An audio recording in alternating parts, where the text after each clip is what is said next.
Hello students, Chanakya coaching centre में आप लोगों का स्वागत है। मैं रत्नेश कुमार यादव आपके YouTube channel Chanakya coaching centre में आज आप लोगों का स्वागत करता हूं। आज हम देखेंगे एक निर्देशांक ज्यामिति का जो मेन पॉइंट है उसके बारे में, उसके सूत्र के बारे में। निश्चित तरीका से अगर आप इस वीडियो को खूब ध्यान से देख लेते हैं तो इससे ज़्यादा कुछ क्वेश्चन आ ही नहीं सकता है। सारे के सारे क्वेश्चन मेरे भाई इसी वीडियो में आएंगे, इसी से आएंगे। ठीक है, आगे आइए तो स्टार्ट करते हैं। इस टॉपिक को लिख दिया है एक्स एक्सिस, मूल बिंदु, दूरी सूत्र, मूल बिंदु से दूरी, विभाजन सूत्र, मध्य बिंदु के निर्देशांक, त्रिभुज के क्षेत्रफल, संरेखी बिंदु है। इसी टॉपिक के बारे में हम चर्चा कर लेंगे। इतना अगर आप चर्चा कर लेते हैं, इतना आप देख लेते हैं खूब ध्यान से, तो इसके आगे और कुछ शेष बच नहीं जाता है। तो सबसे पहले आता है एक्स अक्ष और वाई अक्ष। इस यहाँ से क्वेश्चन जो आता है वह ऑब्जेक्टिव टाइप का भी क्वेश्चन यहाँ से आता है। तो सबसे पहले हम एक रेखा खींच लेते हैं, एक रेखा खींच लेते हैं, एक ऐसी भी रेखाएं को खींच लेते हैं। देखिए, सबसे पहली बात कि ये एक तल है, यह एक तल है। ठीक है, तो जो ये क्षैतिज रेखाएं हैं इसको कहते हैं हम एक्स एक्स, यानी इसको कहते हैं एक्स अक्ष। ये जो क्षैतिज रेखाएं हैं इसको कहते हैं एक्स अक्ष, और ये जो ऊर्ध्वाधर रेखा है इसको कहते हैं, ऊर्ध्वाधर रेखा को वाई डैश कहा जाता है। क्षैतिज रेखा को एक्स अक्ष और ऊर्ध्वाधर रेखा को वाई अक्ष कहा जाता है। सबसे पहली बात। उसके बाद में आता है चला मूल बिंदु। क्या आता है? मूल बिंदु। देखिए, एक्स अक्ष और वाई अक्ष एक दूसरे को जिस बिंदु पर काटते हैं, एक्स अक्ष, ये एक्स अक्ष हो गया, ये वाई अक्ष हो गया। एक्स अक्ष और वाई अक्ष एक दूसरे को जिस बिंदु पर क्या करते हैं, क्रॉस करते हैं, प्रतिच्छेद करती हैं, उन्हीं को मूल बिंदु कहिए चाहे केंद्र कहिए, यानी इसी को मूल बिंदु कहा जाता है। इसी को क्या कहता है? मूल बिंदु कहा जाता है। यानी वाई भी आकर के यहाँ मिल जाता है और एक्स भी आकर के यहाँ मिल जाता है। इसका मतलब है कि इसका निर्देशांक जो होता है वो हमेशा 0,0 होगा, क्योंकि एक्स का मान भी 0 होगा और वाई का मान भी। मूल बिंदु को हम ओ से सूचित करते हैं, इंग्लिश में इसको ओरिजिन कहा जाता है। ठीक है, ओ से दिखाया जाता है मूल बिंदु को। इसके आगे देखते हैं, ये मूल बिंदु से जो राइट साइड की दूरियां हैं, मूल बिंदु से जो राइट साइड है या ऊपर की दूरी, लंबवत ऊपर दूरी हो या दाहिने साइड की दूरी है, जैसे हम लिख लेते हैं 1 2 3 4 5 6 7, इस तरीके। इधर आइएगा और ऊपर देखते हैं तो मूल बिंदु से जो दाहिने ओर की दूरी है वो हमेशा बढ़ती है। मूल बिंदु से दाहिने ओर की दूरी क्या होती है? बढ़ती है। मूल बिंदु से दाहिने ओर की दूरी बढ़ती है, और मूल बिंदु से जो ऊपर का दूरी होता है वो भी बढ़ता है, यानी प्लस में होता है। 1 2 3 4 5 6, और भी आप जा सकते हैं आगे। और ये दो जो बिंदुएं हैं, इन दोनों के बीच की जो दूरी होती है वो बराबर होती है। आगे देखते हैं, यही अगर मूल बिंदु से हम लेफ्ट साइड में चलते हैं, मूल बिंदु से बाएं चलते हैं, तो ये दूरियां, ये जो मान होता है वह क्या होता है? मान जो होता है वो कम होता है, घटता है। जैसे -1 -2 -4 -5 -6 -7। फिर उसी तरह से मूल बिंदु से नीचे की जो दूरी होती है वो भी घटती है। -1 -2 -3 -4 -5 -6 -7 -8 -9, इस तरीके से रहता है। समझ में आया? यानी इसको अगर हम सिंपल एक लाइन को लेंगे तो ये संख्या रेखा कहलाएगा, और इस संख्या रेखा पर 0 से जो दाहिने साइड की दूरियां हैं वह बढ़ती है, यानी इंक्रीज होती है, और बाएं साइड की दूरियां बाएं साइड में जो मान होता है वो कम होता है और दाहिने साइड में बढ़ता है। यानी 0 से दाहिने साइड पर जाने पर मान बढ़ता है और 0 से बाएं साइड में जाने पर मान घटता है। कोई दिक्कत? अब इसमें एक बात आता है, अगर कोई पूछ दे आपसे कि -3 आपको -4 में बताइए कौन बड़ा है? बताइए आप लोग, -3 और -4 में बड़ा कौन है? -3। क्यों बड़ा है? क्योंकि नहीं, देखिए क्यों इसलिए बड़ा है क्योंकि 0 के नजदीक है। अगर हम इधर आएंगे तो मान -1 से छोटा कौन हो जाएगा? -2 हो जाएगा। -2 से छोटा -3, -3 से छोटा -4। बात समझ में आ गया? कोई दिक्कत? यहाँ तक चलिए, ये तो संख्या रेखा का बात हुआ। इसके आगे हम चलते हैं। अब टॉपिक है चतुर्थांश। क्या है? इसमें एक छूट गया है, चतुर्थांश भी लिख लीजिए और ऊपर बता देते हैं चतुर्थांश। चतुर्थांश ये क्या होता है? चतुर्थांश में क्या होता है देखिए ध्यान से। चतुर्थांश होता है ये एक्स अक्ष और वाई अक्ष, एक्स अक्ष और वाई अक्ष तल को है, जो पूरा तल है, इस तल को 4 बराबर भागों में बांट देते हैं।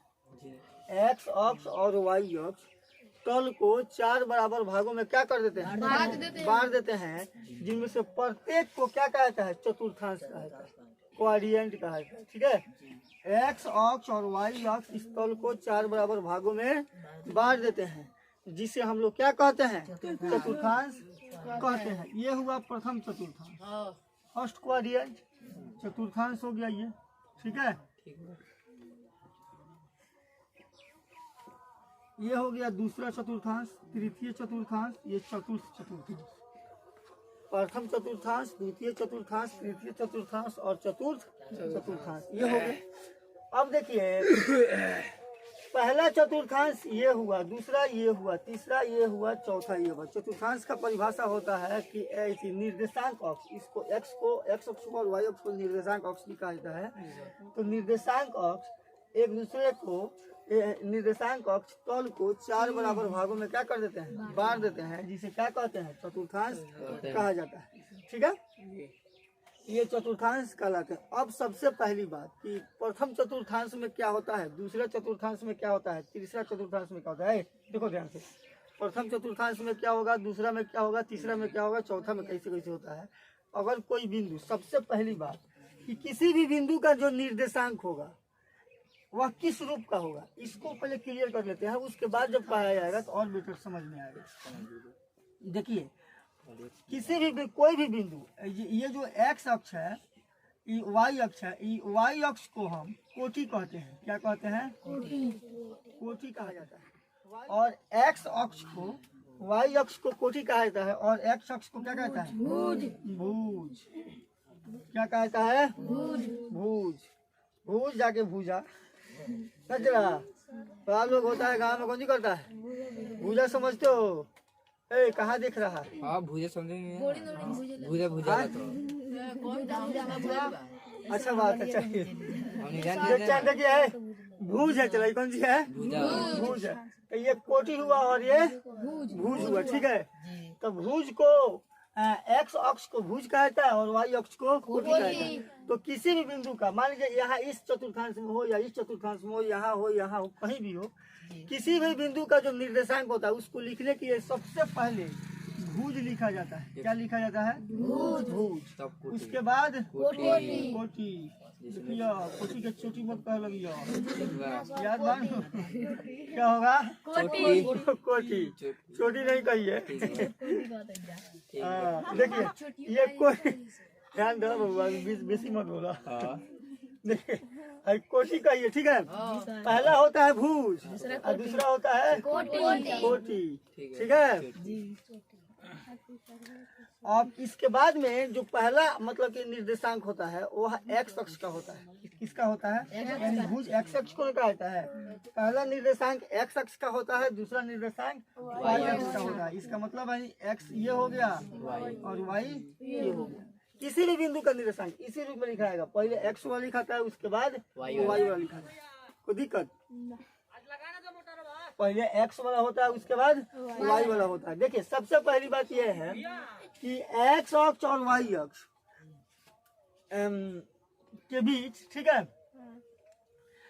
जहाँ ये दूसरे जो मिलते हैं वह मूल बिंदु मिलते हैं। और इस बिंदु का जो निर्देशांक होता है, इस मूल बिंदु का जो निर्देशांक होता है वह होता है 0,0। यानी मूल बिंदु का जो निर्देशांक होगा वो 0,0 क्यों होगा? क्योंकि एक्स भी यहाँ आके 0 हो जाता है और वाई भी आकर के 0 हो जाता है। इसलिए मूल बिंदु का निर्देशांक 0,0 के रूप का होता है। अब किसी भी बिंदु का निर्देशांक एक्स और वाई के रूप का होगा। पहला एक्स होगा, दूसरा वाई। पहले का कौन सी भुज, दूसरा का कोटि, ठीक है। ठीक बा। अब देखिए इसके आगे, अब बात ये है कि कोई बिंदु दे देता है ऑब्जेक्टिव में, क्वेश्चन में कहता है यह किस चतुर्थांश में स्थित है। चाहे इस चतुर्थांश को पाद भी कहा जाता है, ठीक है। प्रथम पाद, दूसरा पाद, तीसरा पाद और चतुर्थ पाद, ठीक है। अब ये पूछेगा, बिंदु दे देगा, पूछेगा ये किस में है। तो सबसे पहले कोई भी संख्या दिया रहे उससे मतलब नहीं है, साइन से पहचान जाना है। ये साइन से पहचान जाना चाहिए किस चतुर्थांश में जाएगा। सबसे पहले साइन क्या है, इस चतुर्थांश में वही बिंदु आएंगे जिन पर दोनों के दोनों प्लस हो, यानी एक्स अक्ष यानी भुज भी प्लस में हो और कोटि भी एक में ज्वाइंट रहो। हाँ, भुज भी प्लस हो और कोटि भी प्लस हो, ठीक है। भुज भी प्लस, कोटि भी प्लस, समझ में आ रहा है। देखिए उसके बाद में ये हो गया प्लस में हो। दूसरा देखिए इसमें अगर पहला माइनस रहे, क्या रहे, पहला माइनस और दूसरा प्लस, वह किस चतुर्थांश में जाएगा। पहला संख्या पर माइनस रहे और दूसरा पर प्लस रहे, किस में जाएगा, ये द्वितीय में। सब कॉन्फिडेंस है कि द्वितीय में जाएगा। तीसरा में वही जाएगा जो ये पहला भी माइनस रहे और दूसरा भी माइनस, यानी भुज भी माइनस और कोटि भी माइनस, ठीक है। रीना भी माइनस, रीना भी माइनस, ठीक है। सब माइनस, दोनों माइनस लो ना। अच्छा, भुज और कोटि, यानी भुज मान लीजिए बड़ा को और कोटि मान लीजिए छोटा को ना चला, यानी कोटि भी, भुज भी माइनस और कोटि भी माइनस, यानी बड़ा भी माइनस और छोटी भी माइनस, ठीक है, दोनों ना। तो ये भी माइनस में हो। आगे वाला इसमें चतुर्थांश में जाएगा, कौन इस चतुर्थांश में जाएगा, सबसे पहली बार देखते हैं। इस चतुर्थांश में जो जाएगा वो होगा कौन सी, प्लस और माइनस। देखिए इसका मतलब हुआ कि एक्स वाला प्लस होना चाहिए और वाई वाला माइनस। एक्स वाला प्लस, वाई वाला माइनस। बस एक नंबर साफ बढ़ाने का टाकी है जो यहाँ से एक नंबर आ जाए, कॉन्फिडेंस है बस। खाली इतना ही से एक नंबर आपका ऑब्जेक्टिव टाइप क्वेश्चन में एक नंबर बन गया। इस प्लस माइनस खाली देख करके बताना है, यानी यहाँ पर पहले का भुज प्लस होना चाहिए और कोटि को क्या होना चाहिए, माइनस होना चाहिए, ठीक है। तो यह आ गया कितना नंबर, एक नंबर। इसमें कॉन्फिडेंस होना चाहिए। ये किस चतुर्थांश में जाएगा, ठीक है, कोई दिक्कत। दूरी सूत्र क्या होता है कि सबसे पहले दो बिंदु हो और उनके बीच की दूरी निकालनी हो। निर्देशांक ज्यामिति में दो बिंदु हो और उसके मूल के बिंदु उसके बीच की दूरी ज्ञात करनी है। तब कैसे ज्ञात होगा, तो मान लेते हैं कि ये दो बिंदु है यहाँ और ये दो बिंदु है, ए है और बी है। तो इसका निर्देशांक x1 हो जाएगा और इसका निर्देशांक y1 हो जाएगा। इसका निर्देशांक x2 हो जाएगा, इसका निर्देशांक y2 हो जाएगा। तो इन दोनों के बीच की दूरी ए बी निकालने के लिए, दूरी यानी ए बी निकालने के लिए दूरी, इसी को दूरी सूत्र कहा जाता है। होता क्या है, root under x2 minus x1 का square plus y2 minus y1 का स्क्वायर। x2 माइनस x1 का स्क्वायर और y2 माइनस y1 का स्क्वायर, ये दूरी फार्मूला होता है। अब देखिए यही दूरी अगर हम मान लेते हैं, सपोज कीजिए कि यह मूल बिंदु है, यह मूल बिंदु है, यह मूल बिंदु है। इसका निर्देशांक होगा 0,0। एक यहाँ पर बिंदु आ गया, इसका निर्देशांक है 3,4, ठीक है। अगर इस मूल बिंदु से किसी बिंदु के बीच की दूरी ज्ञात करनी हो तब क्या होगा, चाहे यह, इसका निर्देशांक मान लेते हैं x, कौन सी है, y है, और इसका निर्देशांक है 0,0। तो मूल बिंदु से किसी बिंदु की दूरी, मूल बिंदु से किसी बिंदु की दूरी, खूब ध्यान से, मूल बिंदु से किसी भी बिंदु की जो बीच की दूरी होगी वह कैसे निकलेगी, तो हम सेम इसी फार्मूला से बनेगा, वो भी इसी फार्मूला से बनेगा, ठीक है। यही फार्मूला का यूज करेंगे। लेकिन अगर आप इसको x1 मानते हैं, इसको x2 मानते हैं, तो x2 माइनस x1 यानी जीरो में से किसी भी संख्या को घटाएंगे तो क्या आएगा, वहीं आएगा, वो जो संख्या रहेगा वहीं आएगा। तो इसका जो डायरेक्ट फार्मूला हो जाएगा वो हो जाएगा X square plus Y square. मूल बिंदु से किसी बिंदु की दूरी X square plus Y square के रूप का होता है। दूरी सूत्र से ये दोनों टॉपिक खत्म हो गए। अब है विभाजन सूत्र, आगे वाला है विभाजन सूत्र। तो इसको स्क्रीनशॉट ले लीजिए, इसके बाद देखते हैं विभाजन सूत्र को देखने का प्रयास किया जाए। यहाँ पर अगला टॉपिक है विभाजन सूत्र। सबसे पहले दो गो बिंदु ले लीजिए, ये दो बिंदु है, इसका निर्देशांक x1 y1 है और इसका निर्देशांक x2 y2 है। अगर इस रेखा ए और बी को रेखा ए बी को एक अन्य बिंदु, ठीक है, रेखा ए बी को एक अन्य बिंदु, ठीक है, इसको मान लेते हैं, यहाँ पे एक बिंदु ले लेते हैं P, यह M1 अनुपात M2 में विभाजित करे। M1 अनुपात M2 में, M1 अनुपात M2 का मतलब हुआ कि मान लीजिए है एगो, इस पर से थोड़ा कम एरिया, थोड़ा कम दूरी ये हो जाएगा और अधिक दूरी ये हो जाएगा, चित्र से दिखाई दे रहा है। यानी M1 अनुपात M2 में विभाजित करे तो फिर इस बिंदु का निर्देशांक निकालना हो तो क्या निकालेंगे, इस बिंदु का निर्देशांक के लिए, ठीक है, क्या करेंगे, तो विभाजन सूत्र, इसी को विभाजन सूत्र कहा जाता है। विभाजन सूत्र से इस बिंदु का निर्देशांक निकालने के लिए क्या करेंगे, देखिए, इस बिंदु का निर्देशांक निकालने के लिए लिखेंगे P बिंदु का निर्देशांक, P, इसके अलावा आप और भी मान सकते हैं, P बिंदु का निर्देशांक, यानी जब दो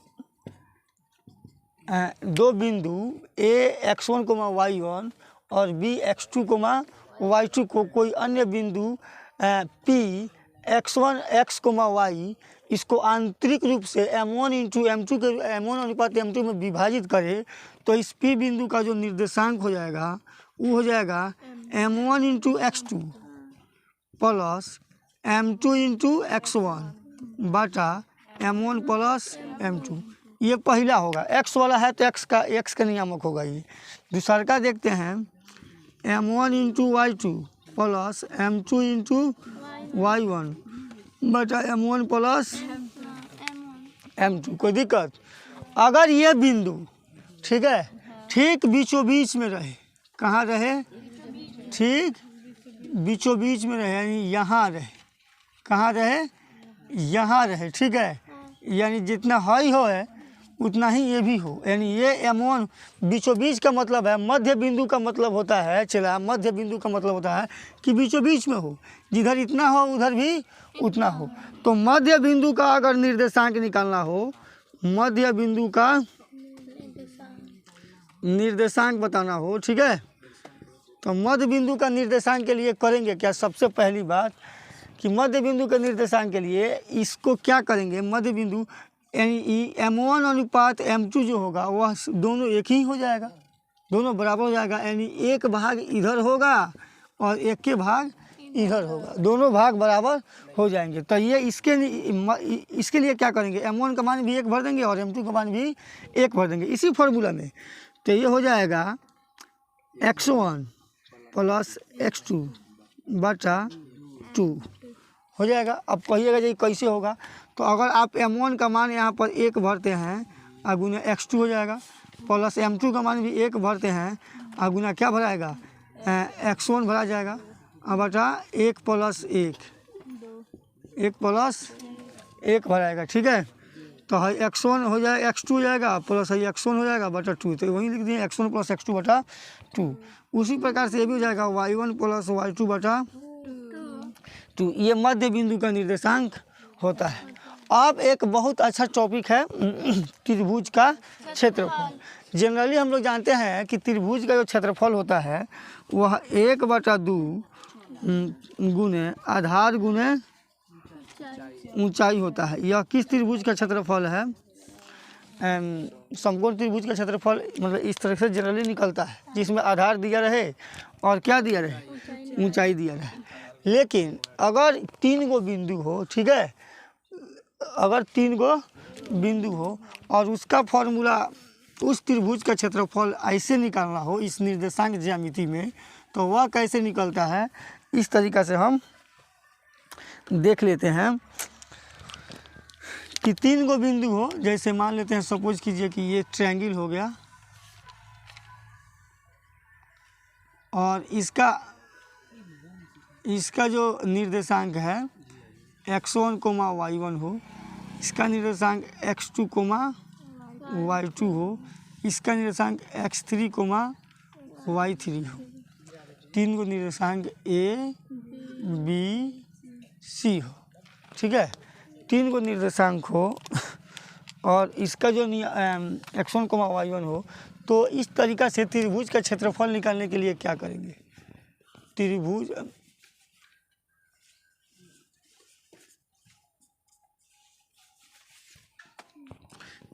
का क्षेत्रफल निकालने के लिए क्या करेंगे? त्रिभुज का क्षेत्रफल, इसके लिए हम क्या करते हैं, खूब ध्यान से देखिए। पहली बात कि हम एक वृत्त बनाते हैं, इसको याद करने की बहुत बड़ा है, लेकिन इसको याद करने से कुछ नहीं होगा। एक वृत्त के माध्यम से इसको समझिए। एक वृत्त बना देते हैं और यहाँ पर एक पॉइंट दे देते हैं, एक यहाँ दे देते हैं और एक यहाँ दे देते हैं, एक यहाँ दे देते हैं और एक यहाँ पॉइंट दे देते हैं। ये हुआ, ये हुआ और ये हुआ। अगर हम इसको x1 लेते हैं, इसको x2 लेते हैं और इसको x3 ले लेते हैं और इसको ऐसे ही चलना है, इसी दिशा में चलना है। इसको हम y1 ले लेते हैं, y2 ले लेते हैं और इसको y3 ले लेते हैं। तो एक इसके त्रिभुज का क्षेत्रफल 1/2 इंटू x1। जब हम x1 लेंगे, ठीक है, तो y1 को तोप देंगे। x1 लेंगे तो y1 को कैंसिल करेंगे, y2 माइनस y3 इसी डायरेक्शन में चलेंगे। y2 माइनस y3 होगा, y2 माइनस y3। उसके बाद मैं कहाँ देख रहा है रे सब। उसके बाद में प्लस x2 जब लेंगे, x2 लेंगे तो x2 लेंगे तो y2 को तोड़िए, तोप दीजिए, इसी डायरेक्शन में चलिए। क्या बचा? y3 minus y1, y3 minus y1 plus x3 को लेंगे। x3 को जब लेंगे तो किसको तोपेंगे, किसको छोड़ देंगे, किसको छोड़ेंगे? x3 को लेंगे तो y3 को छोड़िए, तो क्या बचा? y1 minus y1 minus y2। यही होता है त्रिभुज के क्षेत्रफल का फॉर्मूला। अब एक होता है संरेखी बिंदुएं, चाहे संरेखी रेखाएं। देखिए, संरेखी बिंदुएं कब होती है? जब एक या दो या दो से अधिक बिंदुएं जब एक ही रेखा पर स्थित हो, तो ये दोनों बिंदुएं संरेखी कहलाती हैं। जैसे मान लीजिए हाई हो गया एगो रेखा, एक बिंदु यहाँ है, एक बिंदु यहाँ है, एक बिंदु यहाँ है, एक यहाँ है, एक यहाँ है, A B C D E। तो ये जो सारे के सारे बिंदु है वो संरेखी कहलाएंगे, क्योंकि ये एक ही रेखा पर स्थित है। तो त्रिभुज के क्षेत्रफल में मात्र 3 गो बिंदु होता है और ये 3 बिंदुएं, ठीक है, संरेखी तभी होंगी जब त्रिभुज का क्षेत्रफल क्या आ जाएगा? 0 आ जाएगा। 3 गो बिंदु संरेखी तभी होंगी जब त्रिभुज के क्षेत्रफल क्या होगा? 0 होगा। यानी कहने का मतलब है कि त्रिभुज का क्षेत्रफल 0 है तो हम समझ जाएंगे कि तीनों बिंदु क्या हैं? संरेखी। बात समझ में आई? इससे ज़्यादा इस टॉपिक में कोई सूत्र नहीं है, कोई फार्मूला नहीं है। उम्मीद करता हूँ मैं कि आप लोगों को सबके सब समझ में आया होगा और I hope that you all are like this video and subscribe my channels. Thank you, धन्यवाद।